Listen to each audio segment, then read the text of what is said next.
So, when a country makes some huge, world-shaking decision, have you ever wondered who's really pulling the strings? I mean, is it just one person, some secret committee, or is it just a messy political free-for-all? Well, today, we're going to dive into that and figure out who's actually in charge. Here's our game plan for this explainer. We're going to start by asking that big question: who decides foreign policy? Then, I'll introduce you to a really cool concept called the ultimate decision unit. After that, we'll walk through 3 different models of power, and finally, we'll wrap up by looking at why this framework is so incredibly useful for understanding how the world works. All right, first things first. Who actually makes these decisions? We're about to unlock what experts call the black box of foreign policy, to really see what's going on inside. I mean, really think about that for a second. You hear on the news, the government decided to do this, right? But what does that actually mean? Who is the government in that exact moment? Is it a president, a prime minister, a cabinet, maybe something else entirely? That's the mystery we're chasing today. And look, the stakes here are absolutely massive. In the globalized world we live in, everything is connected. Every country has to have a foreign policy. You just can't go it alone. But here is the fascinating part. Even though these decisions can affect every single one of us, the actual process, well, that's almost always hidden away behind closed doors. And this brings us right to the heart of it. If we want to peek behind those doors, we need a special kind of key to unlock that black box. And that key, it's a concept called the ultimate decision unit.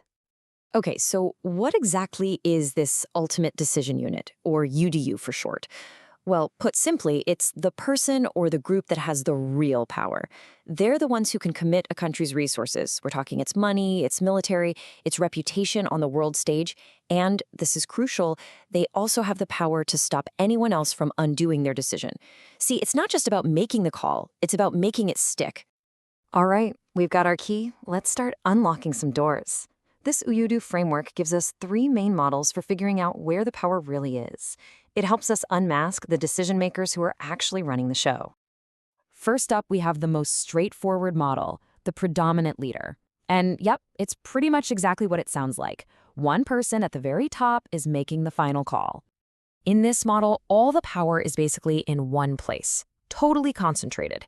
You've got a single person who holds the ultimate authority to make a choice for the entire government. They can commit the country's resources all by themselves, and whatever they decide, that's it. It's final. The buck really truly stops with them. Okay, so let's move on to our second model. This is where things get a little more interesting. Sometimes it's not one person, but one single united group that holds all the cards. Now, the power structure gets a bit more complex, right? No one person can just decide on their own. Instead, the final decision comes from a small, powerful inner circle working together. You might see this in something like a military junta or a Politburo, where you need to get consensus among a handful of key players. The authority is shared, and the group acts as one. And that brings us to our third and final model, which, let's be honest, is often the messiest and the most fascinating one of all: multiple autonomous groups. In this setup, power is fragmented. It's scattered. There's no single leader or unified group in charge. Instead, the final policy is born out of what's called bureaucratic politics, basically a giant tug-of-war between powerful government agencies. Just imagine the State Department, the Pentagon, and the intelligence agencies all pulling in different directions, each one fighting to protect its own interests, its own budget. The final decision?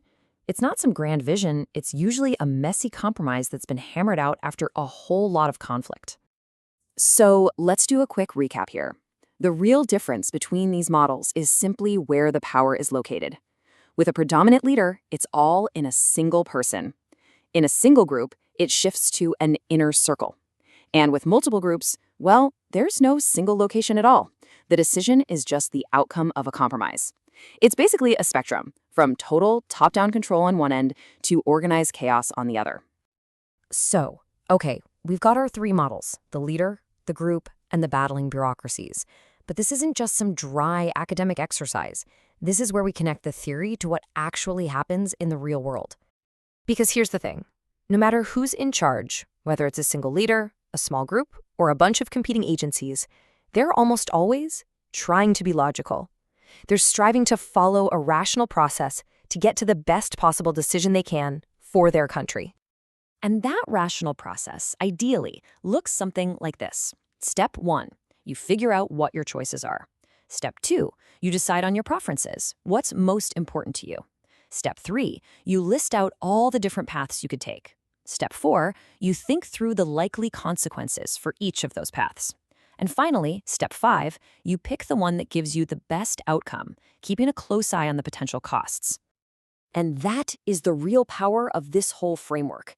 This is why it matters. Once you can identify the ultimate decision unit in a given situation, you can start to see past the headlines. You can understand how a decision was made, which gives you a much, much clearer picture of why it was made. It's a powerful tool for making sense of the world. So I'll leave you with this final thought. We've given you the key, the idea of the ultimate decision unit, and these 3 models.